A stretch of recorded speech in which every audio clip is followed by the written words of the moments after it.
പോയി പ്രോഡക്റ്റ് പിൻവലിച്ചു, കേസ് കൊടുത്തു, കമ്പനി കൂട്ടിപ്പോകില്ലേ, നഷ്ടത്തിലാവൂലേ? ഇതൊക്കെ നമ്മൾ ആലോചിക്കണം. അപ്പൊ ഇതൊരു പ്രധാനപ്പെട്ട point. What is not direct selling? ഒരു എന്താണ് ഡയറക്ട് സെല്ലിംഗ് അല്ലാത്തത്? കുറച്ച് പോയിന്റ് കൂടി നമുക്ക് അതിനകത്ത് നോക്കാം. Direct selling not a get quick rich scheme. ചില കമ്പനി പറയുന്നത് ബോഡി ഇങ്ങോട്ട് വന്നോ, നാളെ ഒരു ബോഡി അങ്ങോട്ട് കിട്ടും.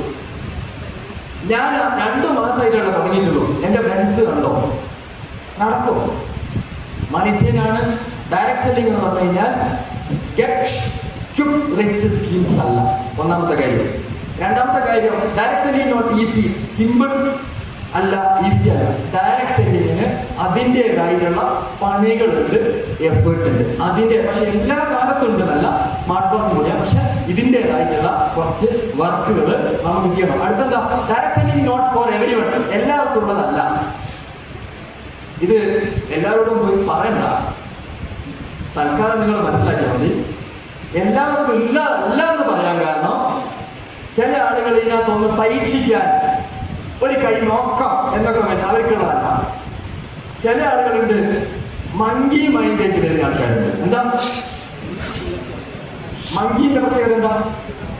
ഒന്ന് ചാടി നോക്കൂ, ഒരുത്തരം നിൽക്കുവോ, ഒരാഴ്ച RCM, ഒരാഴ്ച വേറെ കമ്പനി, അങ്ങനെ ജമ്പ് ചെയ്യുന്ന മങ്കി മൈൻഡ്. ചില ആളുകൾക്ക് മനുഷ്യനെ എവിടുന്ന പരിണാമം പ്രാപിച്ചെത്തിയത്, മനുഷ്യന്റെ കുരങ്ങന്റെ ഈ ജീൻ ഇപ്പോഴും പോകാത്ത ചില ആളുകൾ നെറ്റ്വർക്കിൽ ഇങ്ങനെ ചാടിക്കൊണ്ടിരിക്കും.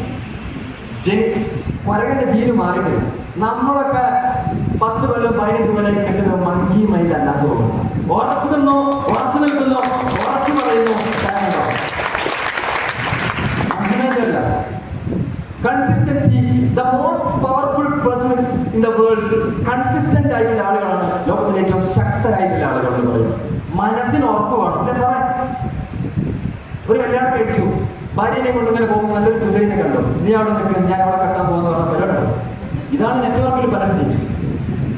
ഉറപ്പില്ല, ഇങ്ങനെ ചാടുക. അപ്പൊ മങ്കി മൈൻഡ് നമുക്ക് ഉണ്ടാവരുത്. അതുപോലെ തന്നെ ഇറ്റ്സ് നോട്ട് നോ എവരിതിങ്. എനിക്കെല്ലാം അറിയാം, ഇങ്ങോട്ടൊന്നും പഠിപ്പിക്കണ്ട. പറ്റുമോ? ഞാൻ ട്രെയിനിങ്ങിനൊന്നും വരില്ല. ഇതൊക്കെ എത്ര കേട്ടതാണ്? പറ്റുമോ? എല്ലാം അറിയാം എന്ന് വിചാരിക്കുന്ന ആൾക്കാർക്കല്ലതാണ്. എനിക്കറിയാം, നമ്മുടെ ടീമിലൊക്കെ പലരുണ്ട്. ഞാൻ കുറെ ട്രെയിനിങ് അറ്റൻഡ് ചെയ്തല്ലേ, ഇനി എന്ത് പഠിക്കാനാ? എല്ലാം പഠിച്ചല്ലേ. എനിക്ക് ഉറപ്പിച്ച് പറയാൻ പറ്റും, എന്റെ ടീമില് ഇനിയും ഒരുപാട് അറിയാനുണ്ടെന്ന് ചിന്തിക്കുന്ന ഒരാളാണ് ഞാൻ. ഇനി ഒരുപാട് പഠിക്കാനുണ്ടെന്ന് ചിന്തിക്കുന്നതാണ്. കാരണം അതുകൊണ്ടാണ് ഞാൻ ട്രെയിനിങ്ങിന് പോകുന്നത്. എനിക്ക് അഹങ്കാരമുണ്ടെന്ന്. എന്നെ പലരും നിങ്ങളെന്തിനാ ട്രെയിനിങ്ങിനൊക്കെ പോകുന്നത് വിമർശിക്കാറുണ്ട്. എനിക്കൊന്നും അറിയില്ല, അതുകൊണ്ടാണ് ഞാൻ ട്രെയിനിങ്ങിന് പോകുന്നത്. എനിക്ക് പലതും പഠിക്കാനുണ്ട്, അതുകൊണ്ടാണ് ട്രെയിനിങ്ങിന് പോകുന്നത്. എല്ലാം പഠിച്ചു വിചാരിക്കും. ഇപ്പം കഴിഞ്ഞ 2 വർഷമായിട്ട് ഞാൻ പഠിച്ചൊരു കോഴ്സ് ഓഫ് ഹിപ്നോസിസ്, ഓൺലൈനും ഓഫ്ലൈനായിട്ട് പഠിച്ചു. അതെന്റെ ജീവിതത്തിൽ നിർണായകത്തിൽ എനിക്ക് ഉപയോഗിക്കാൻ പറ്റും. ഞാൻ പഠിച്ചില്ലെങ്കിലും എനിക്ക് അറിയാൻ വിചാരിച്ചു നടക്കുമോ? ചില ആളുകളുണ്ട് ഇനി എന്ത് പഠിക്കാനാണ്. അപ്പം ഡയറക്ട് സെല്ലിംഗ് അങ്ങനെയുള്ളവർക്കുള്ള പരിപാടികൾ പലതും പഠിക്കാനുണ്ട്. ട്രെയിനിങ് എടുക്കാൻ പഠിക്കണം. ആളുകളെ ഇങ്ങനെ മുൻമുറിയിൽ നിർത്തി ശ്രദ്ധിപ്പിക്കണമെങ്കിൽ കഴിവ് വേണം. വേണ്ടോ? വേണ്ടേ? സ്കില്ല് വേണ്ടേ?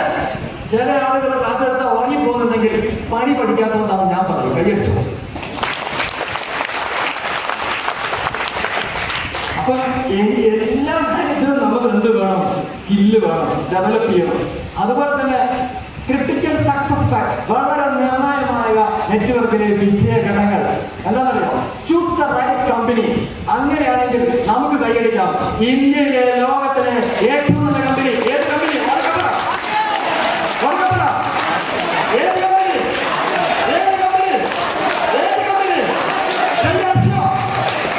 നമ്മൾ ഭാഗ്യവാന്മാരാണ്. അടുത്തെന്താ? Why is important to choose a right company? ഒരു നല്ല കമ്പനി എന്തുകൊണ്ട് തിരഞ്ഞെടുക്കണം? ആർക്ക് പറയാൻ പറ്റും? ഒരു നല്ല കമ്പനി എന്തുകൊണ്ട് തിരഞ്ഞെടുക്കണം? എന്തുകൊണ്ട് ഒരു നല്ല കമ്പനി പ്രവർത്തിക്കും? നമ്മൾ തിരഞ്ഞെടുക്കും. ഏതെങ്കിലും കമ്പനി പണിയെടുത്താൽ പോലെ എനിക്കടി റൈസ് യുവർ ഹാൻഡ്. എന്തുകൊണ്ട്? എന്താ സാറേ പറയും? നല്ല കമ്പനിയും നല്ല പ്രൊഡക്റ്റ് നമുക്ക് പ്രൊവൈഡ് ചെയ്യാൻ പറ്റും. നമുക്ക് സുസ്ഥിരമായി അതിനകത്തൊരു വരുമാനം